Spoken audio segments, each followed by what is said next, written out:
Five science कि तपाईँको बडीमा युरिक एसिड बढेको छ र यसको सोलुसन के हो? एसिड हाम्रो शरीरमा एक गार्बेज जस्तै हो। जतिखेर हामी खाना खान्छौँ त्यतिखेर हाम्रो शरीरले वेस्ट बनाउनेछ र त्यही वेस्टलाई युरिक एसिड भनिन्छ। र हाम्रो किडनीको काम हो युरिक एसिडलाई वेस्टको फर्ममा शरीरबाट निकालेर बाहिर फाल्न।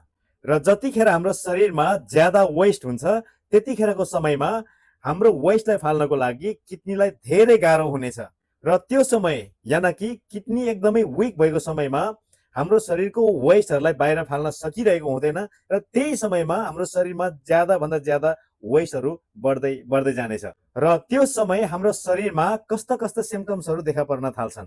नम्बर 1, जोइन्टमा पेन अनि स्टिफनेस हुन सुरुवात हुनेछ। तपाईँ बिहानको समयमा जतिखेर उठ्नुहुन्छ त्यही समय तपाईँको खुट्टाको औँलाको जोइनिङहरूमा पेन सुरुवात हुन्छ।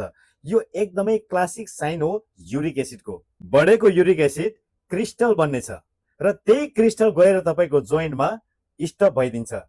र नम्बर 2, जोइन्ट इन्फ्लामेसन। जतिखेर शरीरमा क्रिस्टल बन्छ त्यतिखेर डेन्जरको सिग्नल दिनेछ र हाम्रो इम्युनि सिस्टमलाई एट्याक गर्न पुग्दछ। त्यसैको कारण हाम्रो जोइन्टमा सुजनको सुरुवात हुन थाल्दछ। त्यहाँबाट सेक निस्कन थाल्छ यानि कि र्याप। नम्बर 3, तपाईँको बेली फ्याट कम हुँदैन। जतिखेर तपाईँको बडीमा युरिक एसिडको मात्रा बढ्दछ त्यति नै खेर तपाईँको बडीले इन्सुलिनको मात्रा धेरै रिलिज गर्दछ। इन्सुलिनको मात्रा ज्यादा हुन्छ त्यतिखेर तपाईँको बडीको फ्याट बर्निङ मोड स्टप हुन्छ।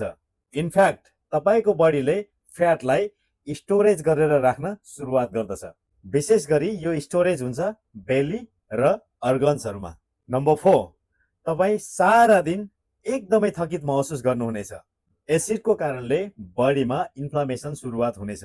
इन्फ्लामेसनले तपाईँको बडीमा स्लो डाउन, रेस्ट अनि सेभ इनर्जीको सिग्नल दिन सुरुवात गर्दछ। नम्बर 5, द लास्ट वान, राति युरिनको प्रब्लम हुन्छ। हाम्रो शरीरमा एउटा हर्मोन हुन्छ त्यसलाई एडिएच भनिन्छ जसले हाम्रो शरीरलाई पानी सेभ गर्ने सङ्केत गर्दछ।